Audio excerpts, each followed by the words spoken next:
Bismillah, yang masih di jalan kita duduk saja, kita duduk niat ibadah taqarruban Allah Subhanahu wa taala.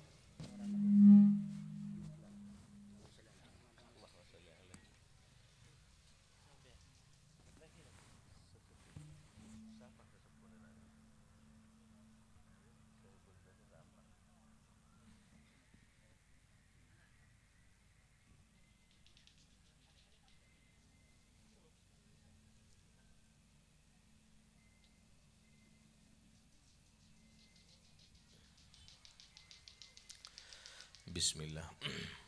Assalamualaikum warahmatullahi wabarakatuh. Alhamdulillah. Allahumma salli wa sallim ala sayyidina Rasulillah wa ala alihi wa sahbihi wa man walah wa la hawla wa la quwata illa billah. Amma ba'du.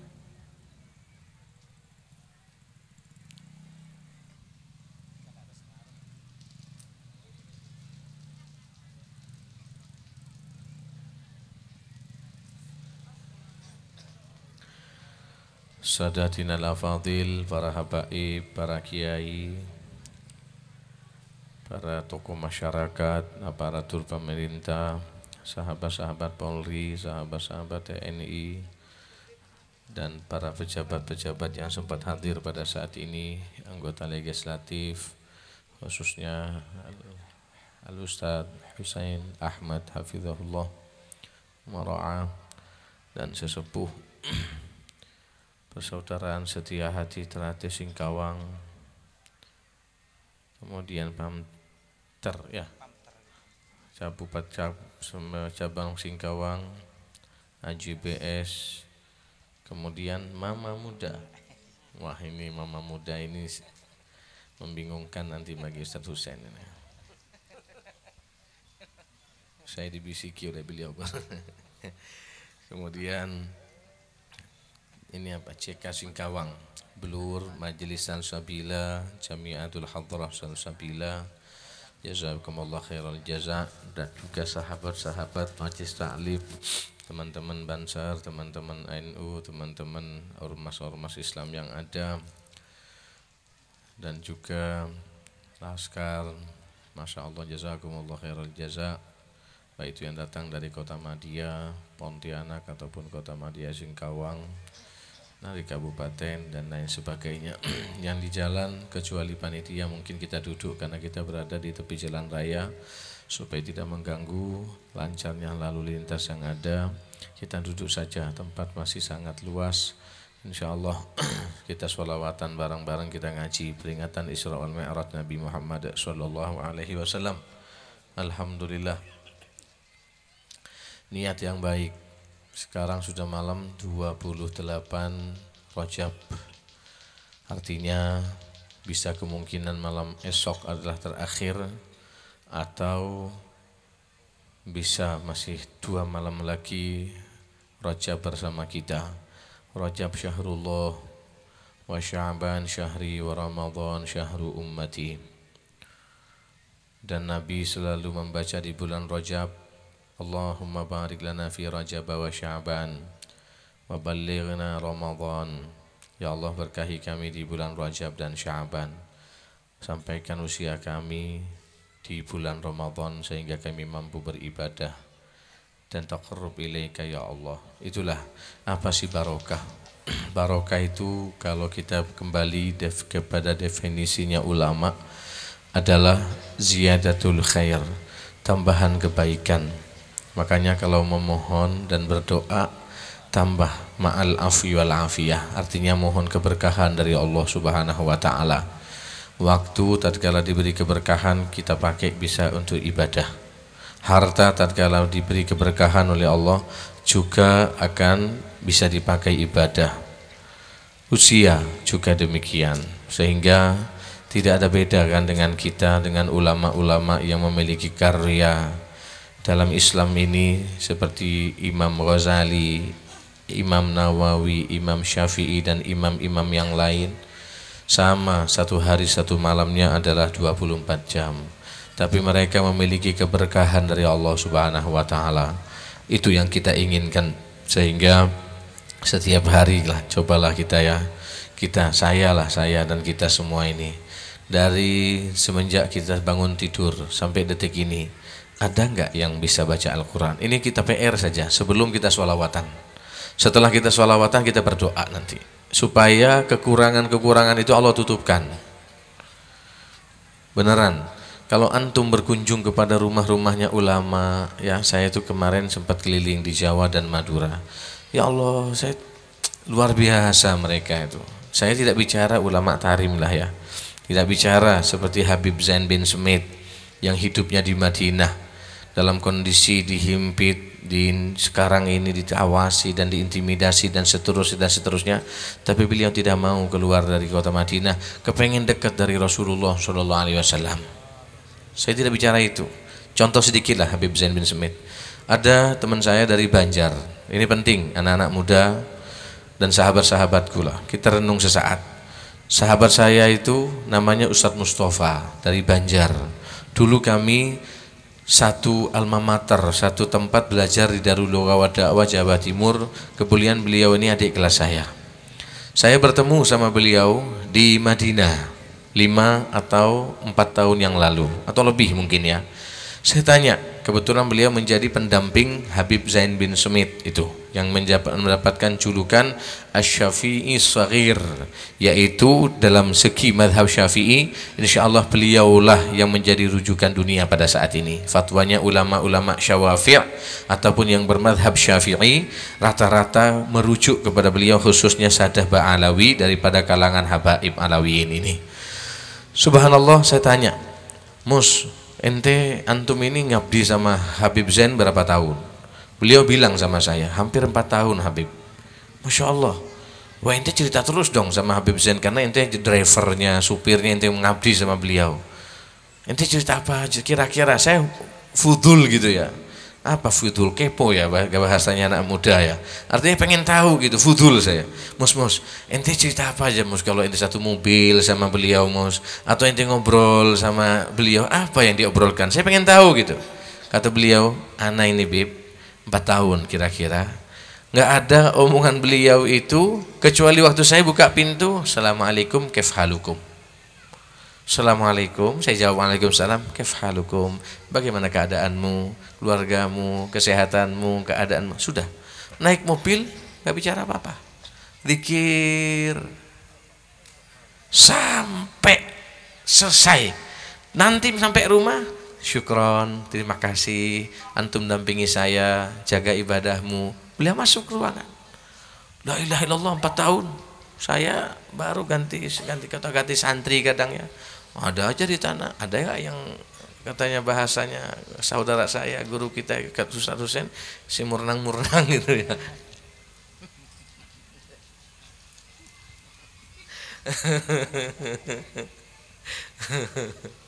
Enggak, itulah Masya Allah gitu ya ikhwani wa ya akhwati, saudara-saudariku, begitu kehidupan mereka. Jadi pegang tasbih terus. Jadi saya tanya, Mus, apa yang diceritakan ente di mobil sama beliau itu Mus? Gak ada, beliau baca kitab, beliau baca tasbih, pegang tasbih, zikir, sholawat, la ilaha illallah selama perjalanan. Dan itulah kehidupan beliau. Jadi jangan heran kalau kita membaca sejarahnya Al-Habib Abdurrahman As-Saghaf, bagaimana beliau memberikan memiliki khatmah 3 khatamat fin nahar fi sabah wa 3 khatman fil lail, 3 khataman di pagi hari, 3 khataman di malam hari. Saya pikir itu bukan hal yang mustahil, bukan hal yang mustahil, tapi karena memang Allah bisa, karena biasa, dibiasakan. Bener ya ikhwani. Lah kita ini kadang-kadang enggak. Cobalah jujur nih, dari bangun tidur sampai sekarang, ada enggak yang 1 juz Al-Quran? Santri, ya lah santri, takut sama ustadznya. Kita loh yang sudah punya istri, kita yang sudah punya suami, kita yang mungkin kerja di toko, kalau buruh bangunan ya wajar, mereka dikejar-kejar waktu harus kerja. Enggak, yang kita nih enggak terlalu kerja. Yang kita ini artinya yang hanya punya toko ataupun duduk di rumahnya, ada enggak? Yang dari pagi sampai sekarang ini 1 juz, ada, alhamdulillah, syukuri. Yang enggak, berarti innalil, harus introspeksi diri.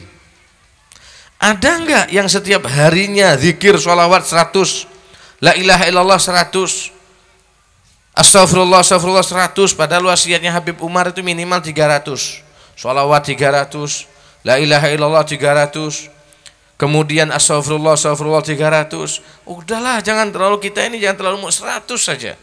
Enggak ada Habib, habis sholat aja langsung Habib Rabbana atina fid dunya hasanah. Ya Allah, bini seratin ya Allah. Langsung. Ya Allah, pengen kaya ya Allah. Ya Allah, pengen langsung. Lah gimana kita mau kenalan sama Allah Subhanahu wa taala? I'rifillah fir raha, ya'rifka fis syiddah.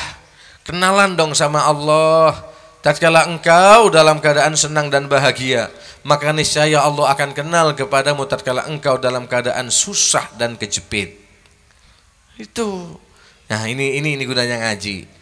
Ini gunanya kita nih adakan Isra Mi'raj, mengundang saya setiap mungkin 2 bulan sekali di Singkawang ini. Ya harus ada perubahan lah. Kalau sekedar saya diundang ya saya ya senang saja, wong saya udah ada tempat istirahat. Dulu masih malu sama Ustadz Husain, Ustadz mau numpang kamar antum Ustadz, yang ada AC-nya Ustadz, yang ada saya ini gemuk Ustadz. Sekarang enggak lagi, saya sudah punya udah, walaupun kecil gitu ya. Yang penting tempat istirahat ada. Artinya saya nggak masalah, cuman ada perubahan nggak? Kalau nggak ada perubahan, ya mendingan saya di pesantren sajalah. Saya duduk di pesantren sama anak-anak, tinggal telepon Ustadz Husain, Ustadz ini bangunan belum selesai Ustadz, ini teman-teman belum selesai Ustadz, selesai saya. Tapi kan ini tujuannya, introspeksi diri. Saya juga dari perjalanan tadi, ya Allah, 4 jam, 5 jam, mikir, dapat pahala nggak ya? Apa tahu sedatangnya saya ini hanya karena dunia? Atau hanya enjoy saja, jalan-jalan saja, mikir saya. Ya Allah, tapi insya Allah enggak lah. Jadi penyambung lisan Nabi Muhammad walaupun belum sempurna. Amin ya Rabbal Alamin. Kemarin saya gerilya jalan-jalan, ketemu kiai ini, ketemu kiai ini. Rata-rata di rumah itu ada tempat khalwat ya ikhwani.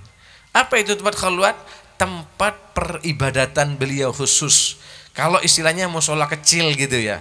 Mushola kecil untuk ibadah, ada sejadahnya di situ, ada tasbihnya di situ. Nikmat rumah-rumah mereka, walaupun terkadang ada yang gede, ada yang kecil. Ada yang juga yang dari bidik ya, artinya papan biasa gitu. Ada juga yang memang dari gedung ya, dari bata ataupun dari semen. Tapi mereka Masya Allah ibadah semua. Luar biasa. Yuk kita robah. Mau dikemanakan dunia ini? Bukan berarti kita nggak butuh dunia, perlu orang yang nggak punya duit pusing ya ikhwani. Tapi juga banyak orang yang punya duit lebih pusing. Beneran. Orang nggak punya duit pusing, tapi juga ada orang yang punya duit lebih pusing. Saya hidup dulu di Sungai Iru. Saya cerita sama Habib Ama, saya sama Habib Mus takut saya. Karena umurnya beda dan beliau agak galak. Kalau mungkin sama Ustadz Husain akrab. Kalau sama Habib Ahmad saya kan hampir nggak jauh beda 4 tahun kira-kira umurnya. Saya sering-sering gitu ya ngobrol. Dulu saya hidup di Sungai Iru. Abah saya itu satu teman sama abah beliau. Kami rumah, kamar nggak ada khusus loh. Kami bertiga laki-laki, ada musola sama model kijang. Insya Allah orang Singkawang tahu. Lah yang model kijang nyungcup ke depan itulah kamar saya. Bertiga. Nggak pernah punya kasur, nggak pernah punya kamar pribadi, nggak pernah punya kendaraan pribadi, rame-rame sepeda 1 dibagi 3 kadang, pinjem sama teman-teman. Tapi pada saat itu enjoy kita, nggak juga terburu-buru terkejar-kejar waktu. Waktu sholat abah keliling, udah sholat belum? Iya bah, udah sholat bah. Padahal kadang-kadang kita masih belum, saking takutnya bilang iya gitu ya. Padahal setelah itu baru kita sholat. Abah keliling-keliling habis subuh, udah pada sarapan belum? Mau iya mau enggak? Iya udah bah, udah. Tapi nikmat ngumpul sama keluarga. Dengan berjalannya waktu, terkadang di rumah kita ada 3 mobil, 2 mobil, minimal 1 mobil, atau minimal 3 motor, 4 motor. Kadang kita mau duduk sama istri enggak punya waktu. Mau duduk sama anak-anak enggak punya waktu. mau duduk sama tetangga nggak punya waktu. Kalau sibukmu karena agama, sibuknya kita karena agama, ngajar, insya Allah nggak dituntut di akhirat. Tapi kalau sibuknya karena hal-hal yang lain, hanya karena pengen hal yang lain, jangan. Kesempatan nggak berulang lagi ya ikhwani. Duduk sama istrimu, duduk sama anak-anakmu, pandang senyum anakmu itu loh, pandang, nikmati. Ya Allah, ini kan jerih payah saya, ini kan jerih payah saya, ini kan artinya bid'ah darah daging saya. Ya Allah, kasihan senyumnya. Walaupun terkadang kita lagi sumpek nih, mikirin utang gitu ya, mikirin janji sama orang, mikirin akan didatangi orang, tapi kita senyum di depan anak-anak, itu ibadah. Senyum, menikmati hal yang seperti itu. Khususnya kita ini teman-teman ya, yang sudah punya kerja kesibukan. Ya Allah, selain kau ngantor pulang ke rumah, nikmati kenikmatan bersama keluarga. Karena suatu saat nanti anak-anakmu akan keluar dari rumahmu dan kau merindukan mereka. Sama kita yang sebagai anak, nikmati pandang ibumu yang mungkin giginya sudah sebagian copot, yang mungkin galannya sudah mulai sedeng sana sedeng sini, miring sana miring sini. Nikmati, karena suatu saat nanti kau merindukan ubannya, kau merindukan senyumannya, bahkan kau merindukan omelan dan amarahnya, dan marah dan omelannya kau rindukan suatu saat. Ini yang kita inginkan ya. Cobalah introspeksi diri. Siapa yang sebelum subuh kalau sholat qobliyah? Kalau iya alhamdulillah. Siapa yang sholat subuhnya berjamaah? Kalau iya alhamdulillah. Siapa yang sholat duha? Kalau iya alhamdulillah. Siapa yang sholat zuhur berjamaah dan qobliyah dan ba'diyahnya sempurna? Kalau iya alhamdulillah. Siapa yang sholat asar berjamaah? Kalau iya alhamdulillah. Siapa yang setelah asar baca waqiah sunnah Nabi Muhammad? Kalau iya alhamdulillah. Siapa yang sholat maghrib berjamaah? Kalau iya alhamdulillah. Siapa yang menghidupkan di antara maghrib dengan isya dengan rotibul haddadnya, Al-Qur'annya, dan duduk bersama keluarganya di masjid atau di mushola atau minimal di rumahnya? Kalau iya alhamdulillah. Syukuri sekarang kita berada bukan tempat maksiat. Kita berada dalam memperingati Isra Mi'raj Nabi Muhammad sallallahu alaihi wasallam. Walaupun saya bukan Habib yang hebat gitu ya, tapi minimal ya tidak pernah lah ngajak orang maksiat gitu ya. Ngajak orang ribut sana ribut sini, insyaallah enggak lah. Ngajak saya yuk narkoba bareng-bareng yuk, insyaallah enggak lah. Ayo judi bareng-bareng yuk, insyaallah enggak. Walaupun saya masih ada kejahatan-kejahatan yang mungkin antara saya dengan Allah Subhanahu wa taala, mudah-mudahan Allah ampuni. Amin. Nah ini ramai masyarakat ini ramai ini. Tapi kenapa ya hobi berdiri ya? Coba duduk saja. Rame itu, kesian lalu lintas itu. Kesian teman-teman kepolisian pada sibuk mengaturnya nanti. Duduk saja Bu, ini tempat masih kosong Bu. Nikmati Bu, coba pandang wajah saya saingan dengan Hasan Hussein gitu Bu. Nikmati gitu ya. Nah, jadi ini yang saya inginkan. Kita niat ya, minta tanpa hidayah Allah nggak bisa. Tanpa hidayah Allah nggak bisa. Nggak ada. Tanamkan niat. Saya kemarin waktu umroh duduk sama Said Ahmad bin Muhammad bin Alawi Al-Maliki. Beliau menceritakan tentang niat. Masya Allah, beliau panjang lebar secara tafsil, secara mendetail beliau menjelaskan niat. Allah itu memuliakan hambanya terkadang gara-gara niat. Makanya jangan lupa pasang niat. Pasang niat, hadir majelismu niatnya apa? Kalau hanya niatnya kamu, wah saya mau dengarkan sholawatan, saya mau dengarkan nasihat, sudah bagus. Tapi sangat sayang kau duduk 2 jam, 3 jam, hanya itu niatnya. Jangan dong, tancapkan niat, terus pasang niatnya. Sehingga Al-Habib Sa'ad Al-Aidarus, guru kami, saya pernah belajar sama beliau, walaupun hanya sejenis privat ya, datang ke rumah beliau dan wafat sekitar 8 tahun yang lalu insya Allah. Alhamdulillah saya juga hadir jenazah waktu beliau wafat.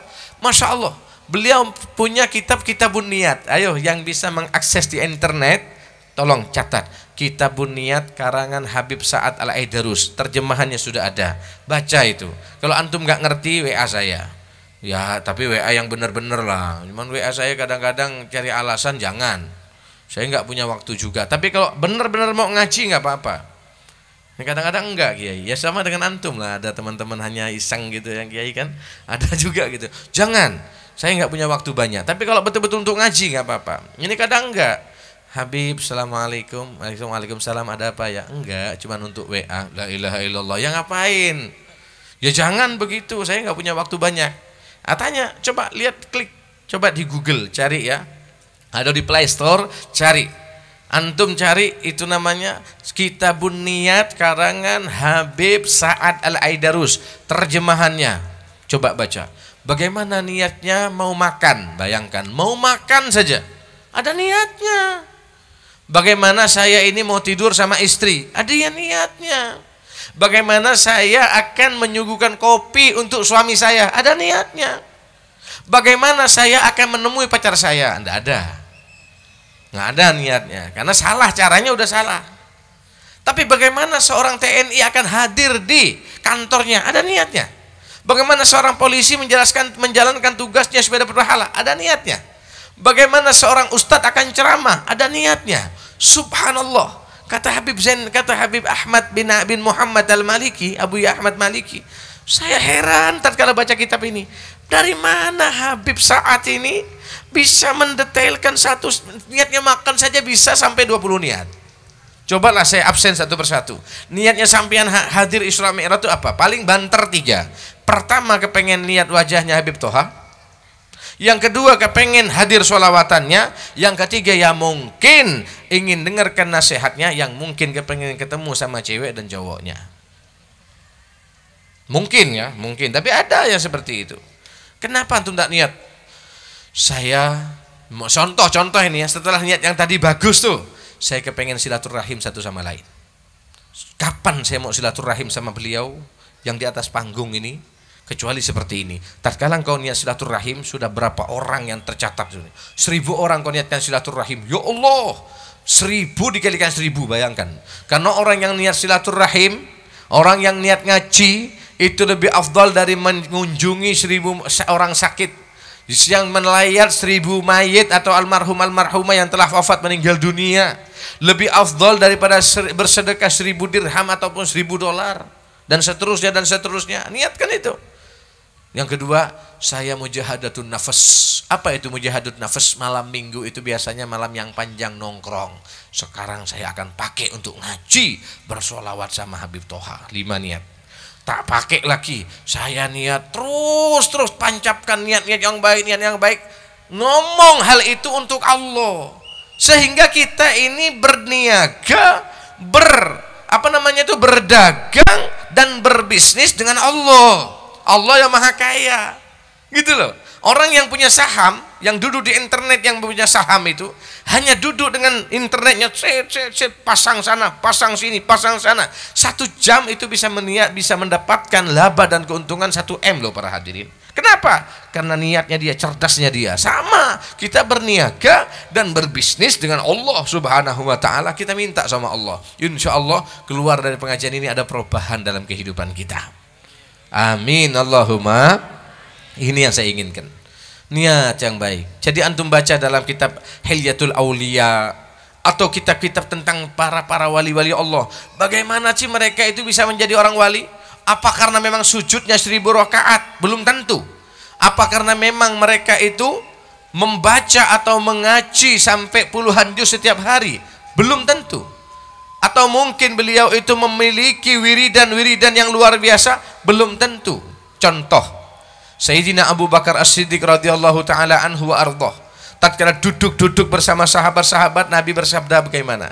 Ma fadalakum Abu Bakar bikasratis salati wasiyam wa inna ma fadalakum ma fadalakum Abu Bakar bikasratis salati wasiyam illa bima waqara fi qalbihi. Bayangkan, camkan ini, apa kata Nabi Muhammad? Tidaklah sahabat Abu Bakar unggul daripada kalian, lebih afdal daripada kalian, lebih utama daripada kalian, lebih mulia daripada kalian, bukan karena sholatnya yang banyak, bukan karena puasanya yang banyak, bukan karena ibadahnya yang banyak, padahal beliau memang ahli ibadah, beliau memang banyak sholawatnya, memang banyak sholatnya, memang banyak puasanya, tapi bukan itu yang menjadikan Sayyidina Abu Bakar lebih unggul daripada yang lain. Illa bima waqara fi qalbih, kecuali karena ada sesuatu hal yang ada dalam hatinya. Apa itu? Yaitu dia, tempat hati itu niat. Niat itu tempatnya di hati. Tempatnya niat adalah di hati. Al-qalb, batin. Ini, itu katanya, kata ulama, apa sih yang ada di hatinya sahabat Abu Bakar sehingga lebih mulia daripada sahabat Umar, Sayyidina sahabat Ali, sahabat yang lainnya? Yaitu dia 2 hal. bitasfiyati bisafai qalbihi wa mahabbatin kamilatin lin Nabi Muhammad sallallahu alaihi wasallam, karena hatinya yang jernih, hatinya yang bersih, niatnya yang sempurna, dan yang kedua cinta yang mendalam yang utuh kepada Kanjeng Rasul Muhammad sallallahu alaihi wa ala alihi wa sahbihi wasallam. Sallu ala Nabi Muhammad. Tatkala beliau la ilaha illallah, tatkala beliau di gua Thur bersama sahabat Nabi Muhammad, bersama Rasulullah sallallahu alaihi wa ala alihi wasallam, tatkala berada di gua Thur, apa yang terjadi? Disengat sama kalajengking para hadirin. Enggak, teriak sampai Sayyidina Abu Bakar menahan, disengat lagi, menahan sampai berlinangan air mata. Nabi Muhammad lagi tertidur di pangkuan Sayyidina Abu Bakar As-Siddiq radhiyallahu anhu arda. Bayangkan kalau saya yang tidur di pangkuan Anda, atau kiai yang tidur di pangkuan Anda, jangankan kalajengking, insya Allah semut saja langsung, mohon maaf kiai, saya mau memindahkan semut dulu kiai, mohon maaf Habib, ada semut menggigit kaki saya Habib. Sahabat Abu Bakar enggak, kalajengking yang menggigit. Masya Allah, beliau menahan, disengat lagi, beliau menahan, bersengat lagi, beliau menahan, sampai meneteskan air mata, dan tetesan air mata itu mengalir kepada pipi Nabi Muhammad. Nabi Muhammad terkagetan dan terbangun dari tidurnya, seraya beliau berkata, ya Abu Bakar, ma yubkika, apa yang membuatmu nangis? Kau resah, takut, gelisah? Tidak ya Rasulullah. Kenapa? Aku disengat kalajengking. Astagfirullah, kenapa engkau tidak bilang aku?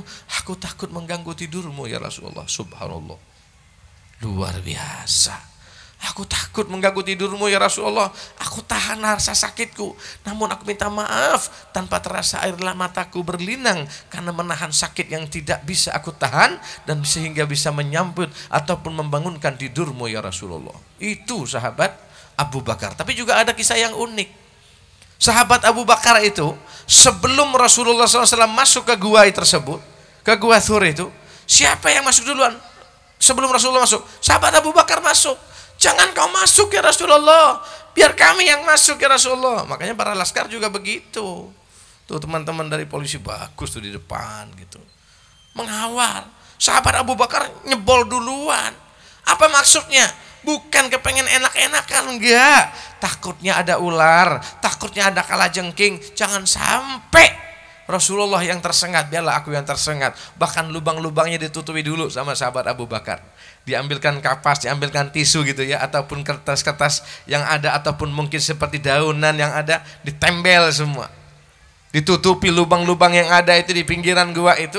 Tujuannya apa? Jangan sampai ada ular yang di dalam keluar menyengat Rasulullah, ataupun kalajengking yang keluar menyengat Rasulullah Shallallahu Alaihi Wasallam. Dalam suatu kisah yang menyengat juga demikian.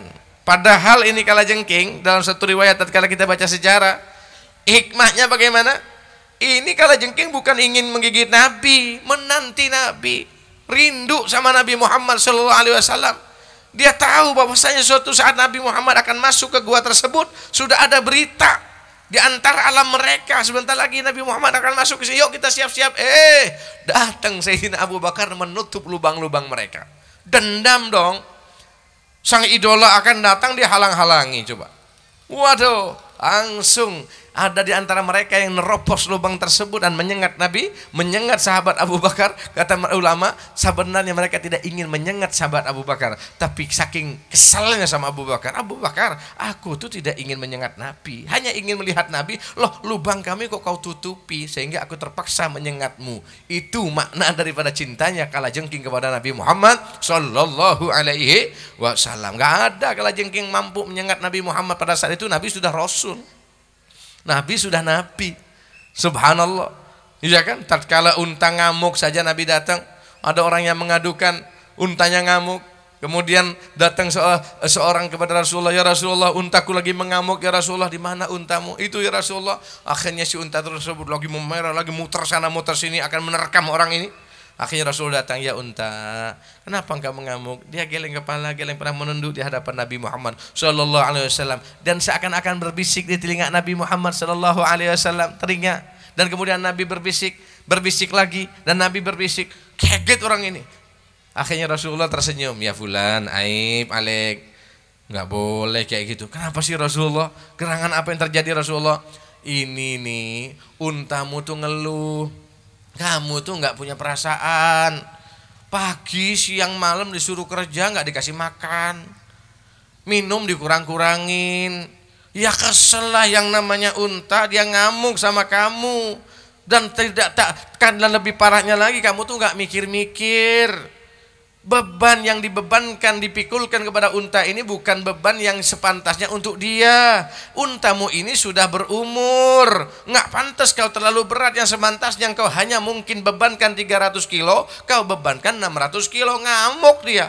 Begitukah ya Rasulullah? Iya. Astagfirullah, astagfirullah. Benar ya Rasulullah. Sudah ya Rasulullah. Kalau memang begitu ya Rasulullah, aku tidak akan aku tidak akan membiarkan unta ini tetap, dan semenjak hari ini aku merdekakan dia dan aku bebaskan dia, tidak akan aku suruh kerja lagi yang namanya unta tersebut. Subhanallah. Allahumma sholli ala Muhammad. Allahumma sholli ala Muhammad. Unta lagi ngamuk ini, apalagi cuman kalajengking. Jadi kalajengking nggak bakalan nyengat Nabi Muhammad. Tapi pada saat itu sahabat Abu Bakar khawatir ditutup oleh Sayyidina Abu Bakar. Akhirnya disengatlah sahabat Abu Bakar karena mereka kesal. Kenapa antara aku dengan idolaku ditutupi dan dihalang-halangi. Shallu ala Nabi Muhammad. Ya, ini yang kita akan ceritakan Isra Mi'raj Nabi Muhammad sallallahu alaihi wasallam, dan itu perjalanan hijrah Nabi Muhammad dari kota Makkah menuju kota Madinah. Walhasil, PR kita setelah ini, ayo kita ada perubahan. Yang belum sholat isya, jangan lupa sholat isya. Nabi mengatakan begini, man tarakas sholata muta'ammida faqad bari'at minhu dhimmatullahi wa dhimmatu rasulih. Dalam satu riwayat, man tarakas sholata muta'ammida faqad kafara jihara. Masya Allah, yang meninggalkan sholat dengan jelas-jelasan, dengan terang-terangan, dan dengan sengaja, bukan ada uzurkan dan tidak ada unsur lupa dan tertidur, maka sungguh lepas darinya tanggung jawab Allah sebagai Tuhannya dan tanggung jawab Nabi sebagai Nabi dan Rasulnya. Mau kemana kita? Kalau Nabi sudah angkat tangan, udah lain urus sendiri dah di akhirat. Yang ada tuh sama Tuhan tuh, yang ada tuh sama malaikat. Mau kemana kita? Ya Rab, ya Rab. Insya Allah enggak. Tapi kita selalu ya Nabi Allah, ya Rasulullah, isfa' lana yaumaz ziham, isfa' lana yaumaz ziham. Insyaallah nanti di akhirat ditunggu. Mana itu orang Mungguk Pancung? Mana itu orang Singkawang? Mana yang dulu Isra Mi'raj bersolawat? Ta'al, kemari, kemari. Ya Rasulullah, kami pendosa ya Rasulullah. Kami pernah iya aku tahu kau pendosa, tapi kau hobi sholawatan. Dan aku sudah berjanji kepada orang yang sholawatan, insya Allah Allah ampuni. Dan dia ngadep kepada malaikat, ya malaikati, ya malaikata Rabbi, wahai malaikat-malaikat Allah, sesungguhnya fulan bin fulan itu benar ada salahnya, tapi dia ingin taubat dan dia ingin membenahi diri, dan demi kesolawat yang dia baca, tolong syafaati dia. Itu yang kita inginkan. Tapi lebih daripada itu, bukan hanya itu yang kita inginkan, tapi yang kita inginkan, mana teman-teman Nasyrabut Tahur, mana teman-teman Mungguk Pancung, mana teman-teman Singkawang yang alhamdulillah paginya sholat duha, malamnya sholat witir, malamnya sholat tahajud, Al-Quran hobinya, zikir dan sholawat menjadi wiritannya, sholawatan menjadi hobinya, dan dia nggak hobi nongkrong di tempat maksiat. Akhirnya dinanti oleh Nabi, dan dia sholawatannya banyak. Mana TNI-nya, mana Polri-nya, mana Habibnya, mana dewannya, mana bupatinya, mana wali kotanya, mana gubernurnya, mana presidennya mungkin. Kumpul semua. Lah mereka inilah orang-orang yang super dan diizinkan oleh Nabi Muhammad. Kalian jangan diam. Kalian jangan diam. Kalian gak pantas masuk surga duluan. Apa ini maksud? Jangan dulu. Syafaati umatmu, syafaati murid-muridmu, syafaati teman-temanmu. Jangan dulu, kesian mereka. Bantu mereka, bantu mereka. Ini yang kita inginkan. Amin ya Rabbal. Amin ya Rabbal. Ya Rabb, kabulkan hajat-hajat kami ya Allah. Kabulkan niat-niat kami ya Allah. Ampuni segala dosa-dosa kami ya Allah. Angkat derajat kami dunia dan akhirat ya Rabb. Jadikan malam ini adalah malam keberkahan ya Rabb. 2 malam lagi kami akan beranjak dan berlalu dari bulan Rajab. Kami akan memasuki bulan Sya'ban. 1 bulan lebih 2 hari kami akan memasuki bulan Ramadan. Jangan masukkan bulan Ramadan atau sampaikan umur kami di bulan Ramadan kecuali engkau telah sucikan jasad kami dari noda dan dosa, kecuali kau sucikan batin kami dari hal-hal yang syirik, dari hal-hal yang bid'ah, dari hal-hal yang mengerikan dan yang memalukan, bahkan yang memilukan ya Allah, sehingga kami masuk di bulan Ramadan dengan tenang, rezeki kami berlimpah luah dan barokah, jabatan kami sesuai dengan harapan dan berkah, harta kami sesuai dengan harapan dan berkah, rumah kami rumah yang berkah, majelis kami majelis yang berkah, pondok kami pondok yang berkah, kerjaan kami kerjaan yang barokah, jabatan-jabatan kami jabatan yang barokah, anak-anak kami anak-anak yang barokah, istri dan suami kami istri dan suami yang barokah, lingkungan kami yang barokah. Ala hadhihi niyah wa kulli niyatin salihah bijahi khairil bariyah wa bijahil aslaf wa bijahi sayyidil habib Umar bin Hafidh wa bijahil habaib al ulama wal kiyai wal masyaikh wal muhibbin wal muhibbat wa bi barakati syarabit tahur. Al-Fatihah.